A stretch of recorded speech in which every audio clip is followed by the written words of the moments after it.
to Baina Midday News coming to you live from the NAB House, Atomic Junction, Medina. I'm Khadija Kubra Kailani. Coming up this afternoon, renal patients commend Okoboy's plan to scrap taxes on dialysis consumables.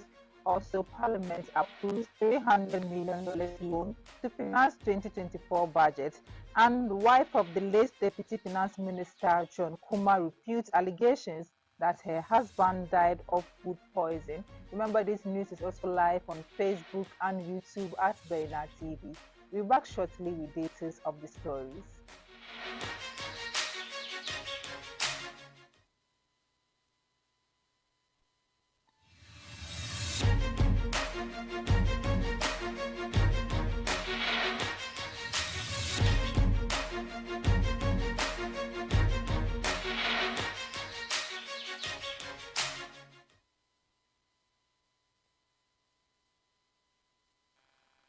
Thank you for staying with us now to our first story. Vera Abna Edu, the Programs Officer of the Center for Democratic Development, CDD Ghana, has stressed the importance of the Affirmative Action Bill in addressing the historical marginalization of women in decision-making roles. In an interview with the media, Madame Ado highlighted that women who make up more than half of Ghana's population have long been excluded from significant decision-making processes. She emphasized that the exclusion not only hinders development but also undermines the principles of democracy and inclusion. According to her, the Affirmative Action Bill acknowledges the marginalized position of women and seeks to address their exclusion from decision-making processes, which is crucial for the development and progress of the country. The individual mentioned that the bill being discussed has wide-ranging implications, extending beyond just women issues. She cited evidence suggesting that when women are actively involved, decision-making outcomes tend to improve. She went on to emphasize the importance of prioritizing the inclusion of women in leadership and decision-making roles, not only in the political sphere, but also in both private and public arenas. The statement concluded by urging the recognition that the Affirmative Action Bill is not solely a women's issue, but rather one that concerns the entire nation. As such, everyone needs to come together to support it. Health stories. The Renal Patient Association of Ghana has approved a proposal to eliminate taxes on dialysis consumables as put forth by the Health Minister designate Dr. Bernard Okoboy. The association, which has been advocating for a reduction in the cost of dialysis treatment, welcomed Dr. Okoboy's suggestion during his vetting process.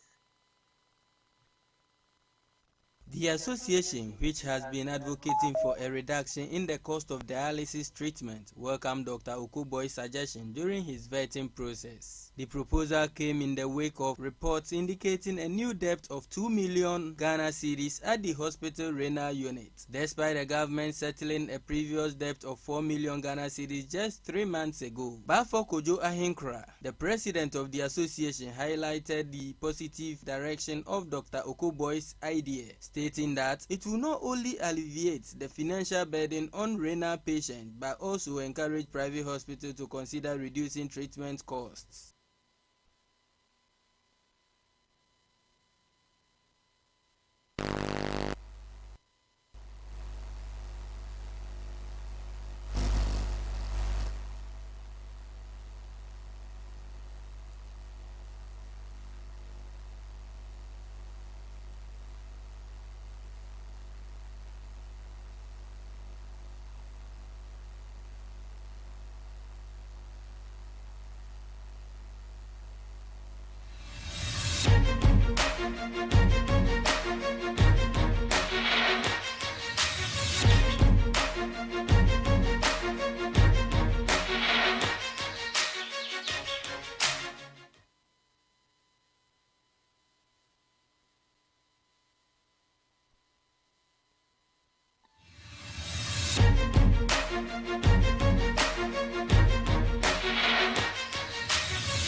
caption: Fire has razed down a 10-room apartment in a compound house around the Ganata School area at Oforikrom, a suburb of the Sumo municipality in the eastern region. The incident, which occurred last night around 9:30 p.m., has been attributed to the alleged lighting of a candle during last night's 6-hour power outage experience in the eastern region and other parts of the country.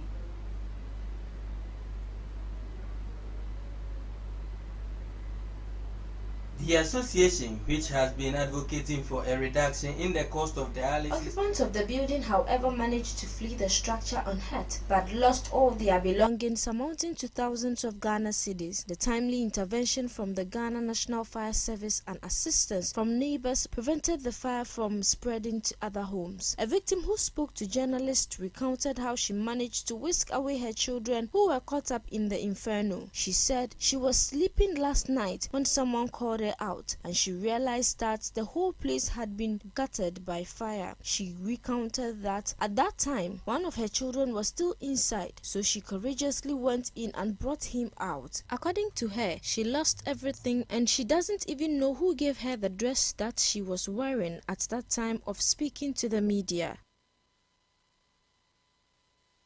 And now in business, government has been urged to streamline the tax exemption regime of the country instead of seeking loans upon which has jeopardized the future of the country. Despite stiff opposition from the minority, Parliament passed a $300 million loan from the IDA to finance the 2024 budget. The approval was granted after a heated debate on the floor of the House on March 8th. The Finance Minister, Dr. Mohamed Hamid Adam, allayed the fears of the minority members of Parliament. He states that this is a World Bank facility and not an IMF facility. With a grant component of 26%, it is a concessional facility with a 25-year term and 5-year grace period. The interest rate is approximately 1.25%. Away from that, widow of John Kumah, the late Deputy Finance Minister and Member of Parliament for Ejusu, has stated that her husband did not die from food poisoning, contrary to circulating reports. Instead, she clarified that he courageously battled a severe illness for over a year. Speaking in an interview with the media, Apostle Lillian Kumah said her late husband had been battling with a terminal disease for nearly a year now since it was discovered by his doctors in Germany, and that it was her husband succumbed to on Thursday, 7th March 2024, and not food poisoning.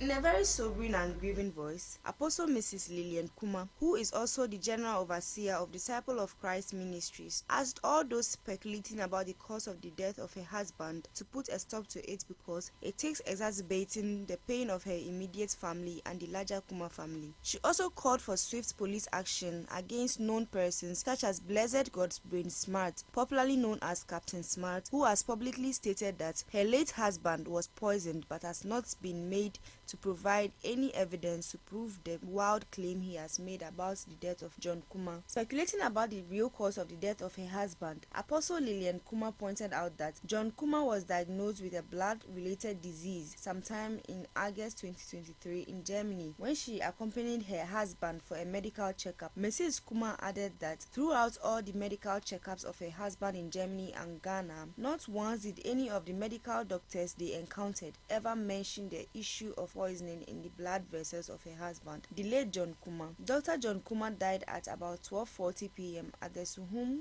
Government Hospital after an ambulance he was traveling in together with his wife and medical doctor from Ejisu to Accra was diverted to the Suhum Medical Facility when the doctor on board noticed that Mr. Kumah's condition was fast deteriorating. On arrival at the hospital, a little after 11 o'clock a.m. on Thursday, 7th March 2024, the medical team tried to stabilize him so he could continue with his journey to Accra for his onward planned journey to Germany, where he has been receiving treatment from his health challenge. However, the Suhum Government Hospital efforts failed to keep him alive.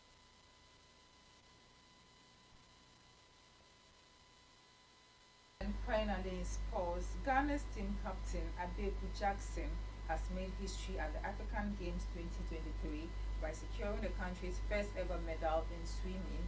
Jackson clinched a silver medal on the men's 50 meters butterfly event, finishing with a time of 24.23 seconds.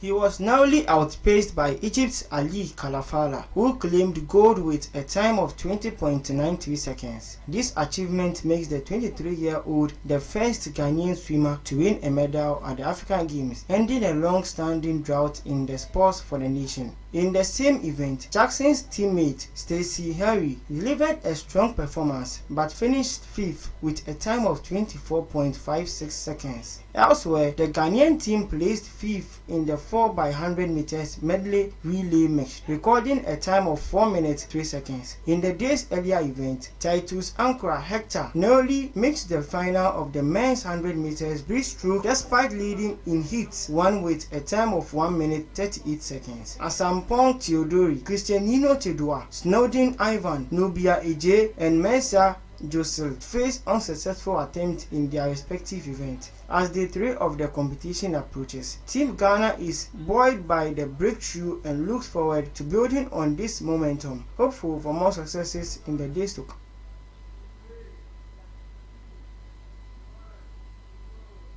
And this is where we end our midday news. For more stories, log on to our website www.bainamultimedia.com. I'm Khadija Tukubra Kayla, and have a good afternoon.